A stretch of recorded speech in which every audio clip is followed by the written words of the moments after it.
querido irmão, querida irmã, seja bem-vindo ao nosso programa Pão da Palavra, no qual nós meditamos a Palavra de Deus proclamada neste domingo. Estamos celebrando o 17º domingo do tempo comum, do ano C, e nós temos como Palavra de Deus Gênesis capítulo 18, versículo 20 a 32, Salmo 137, Colossenses capítulo 2, versículo 12 a 14 e Lucas capítulo 11, versículo 1 a 13.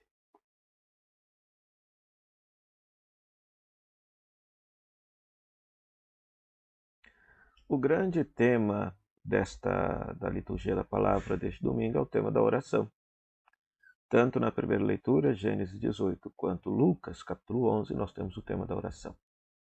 Na primeira leitura, Gênesis capítulo 18, nós temos a intercessão de Abraão, rezando, clamando a Deus que salve a cidade de Sodoma e Gomorra, caso nessas cidades tenham justos, né? Então, o interessante aqui é que Abraão se coloca diante de Deus para interceder, para clamar, para pedir que Deus não condene e não destrua Sodoma e Gomorra, caso essas cidades tenham pessoas justas. Então, o detalhe aqui da primeira leitura é a oração, a intercessão de Abraão junto a Deus. Já no Evangelho, veja só, nós temos Jesus que reza, Jesus estava rezando, e os discípulos veem Jesus rezar. E os discípulos, ao verem Jesus rezar, pedem-no, Senhor, ensina-nos a rezar. E aí Jesus ensina a oração do Pai Nosso, que é o protótipo, modelo de toda oração. Não é a rigor uma oração para ser repetida, mas é a oração através da qual a gente se inspira para poder rezar. A versão de Lucas tem menos pedidos que a de Mateus. Mateus tem 7, Lucas tem 5 pedidos. E além disso, tem o acréscimo também destas comparações, destas alegorias que Jesus faz.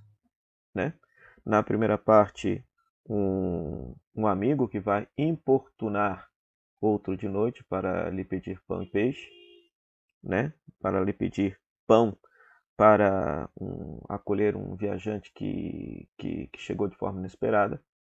E diz o finalzinho da história que este amigo importunado vai se levantar-se ao menos por causa da impertinência e lhe dará quanto for necessário. Então assim também é Deus, Muitas vezes nós rezamos, nós pedimos e Deus não dá aquilo que nós queremos, mas Ele nos dá aquilo que nos é necessário. Necessário para que a gente possa ser santo, necessário para que a gente possa viver diante da sua presença. Depois, na segunda parte, do versículo 9 ao versículo 13, tem esta comparação também de que um pai não dá coisas inúteis e perigosas para os seus filhos, então tampouco o Pai do céu haverá de dar coisas inúteis e perigosas para aqueles que lhe pedirem. Pelo contrário, o Pai do céu dará o Espírito Santo, que é a sua própria presença dentro do nosso coração, dentro da nossa vida, para nos mover para o bem, para a verdade, para a justiça. Ora, esse evangelho, portanto, nos ensina que nós devemos rezar sempre.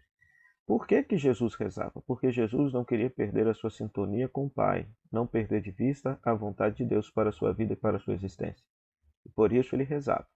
Por isso ele se colocava diante de Deus, para sempre estar em sintonia com a vontade do Pai acerca de sua vida. Se Jesus, sendo Jesus, tinha essa necessidade, quanto mais nós deveremos constantemente, todos os dias, rezar, nos colocar diante de Deus, escutar a sua palavra, para discernir a sua vontade a respeito de nossa existência. Santo Afonso Maria de Ligório tem uma frase categórica: quem reza se salva, quem não reza se condena. Ou seja, quem reza nutre uma comunhão e amizade com Deus aqui e depois por toda a eternidade, mas quem não reza está afastado de Deus, não consegue perceber sua presença e nem discernir sua vontade, nem aqui e nem depois. Já na segunda leitura, nós temos Colossenses capítulo 2, que se trata justamente de quando Paulo vai nos ensinar que Deus nos trouxe para a vida junto com Cristo e a todos perdoou os pecados. É interessante que ele inicia dizendo que nós fomos ressuscitados por meio da fé, pelo batismo. Nós fomos sepultados no batismo e ressuscitados com Cristo. E o batismo nos perdoou os pecados, nos libertou da escravidão da morte, perdoou os nossos pecados, a dívida de pecado que nós tínhamos para com Deus foi paga por Cristo, eliminando-a e pregando-a na cruz, né? Então, isso é dom, isso é graça de Deus que nos foi dada por meio de Jesus Cristo, nosso Senhor, que devemos acolher em nossa vida, que devemos acolher em nossa existência. Ora, saber disso deveria nos propiciar, pelo menos, no mínimo, viver em paz diante de Deus, né? Muitas pessoas sentem um pavor, um medo terrível de Deus, se sentem as pessoas mais, vamos dizer assim, impuras, pecadoras, pensam em Deus, já pensam, por exemplo, num aspecto de condenação, de medo, de pavor, de castigo. Ora, essa não é a experiência cristã. É claro, nós temos a nossa dimensão de fraqueza, temos nossa dimensão de infidelidade, temos a nossa dimensão de pecado, mas a Sagrada Escritura nos ensina que pelo batismo, Cristo nos perdoou absolutamente tudo. Ou seja, que por meio da vida, paixão, morte e ressurreição de Jesus, Deus reconciliou a humanidade consigo, e essa reconciliação nos é dada de forma gratuita no momento em que somos batizados e é renovada cada vez que nós experimentamos o sacramento da confissão. Nós voltamos àquela graça original que nos foi dada no dia do nosso batismo. Ou seja, aquele estado de paz com Deus, aquele estado de reconciliação com Deus que nos foi dada no dia do nosso batismo. No dia do nosso batismo. Então, do ponto de vista existencial, prático, isso deveria favorecer a cada um de nós estar em paz diante de Deus.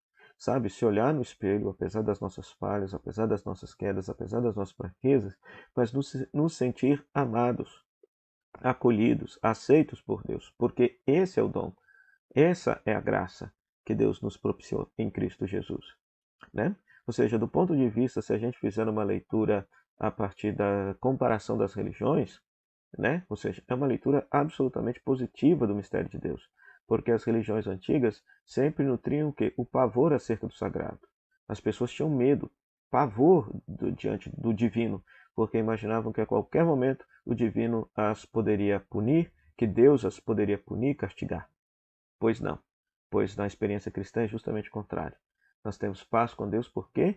Por quê? Porque sabemos, pela fé, que Deus nos perdoou absolutamente tudo em Cristo. Então, que esta palavra de Deus, proclamada neste domingo, então, nos inspire a ter uma vida de oração. Como Abraão, que a gente possa interceder pelas pessoas, interceder pelas necessidades do mundo. O mundo está passando tantas calamidades, tantas dificuldades. O nosso Brasil está passando tantas dificuldades, tantas calamidades. Então, que a gente possa ser que nem Abraão, rezar, interceder, pedir a Deus que tenha piedade e compaixão de nós, porque há pessoas boas, inocentes, que estão sofrendo, né? Que nós possamos tomar o Pai Nosso como modelo de nossa oração, sabendo que Deus nos dá aquilo que é necessário, que Deus nos dá aquilo que a gente de fato precisa e nunca haverá de nos dar o mal, coisas ruins para que nos prejudiquem a nossa vida e a nossa comunhão com Ele. E demos graças a Deus por esse perdão gratuito que Ele nos concedeu por meio de seu Filho Jesus Cristo, né? Assumamos este perdão, essa reconciliação que Deus nos dá e possamos viver em paz com Deus. Para que tudo isso aconteça, irmãos e irmãs, oremos. Ó Deus, sois o amparo dos que em vós esperam, e sem vosso auxílio ninguém é forte, ninguém é santo. Redobrai de amor para conosco, para que, conduzidos por vós, usemos de tal modo os bens que passam, que possamos abraçar os que não passam. Por nosso Senhor Jesus Cristo, vosso Filho, na unidade do Espírito Santo. Amém.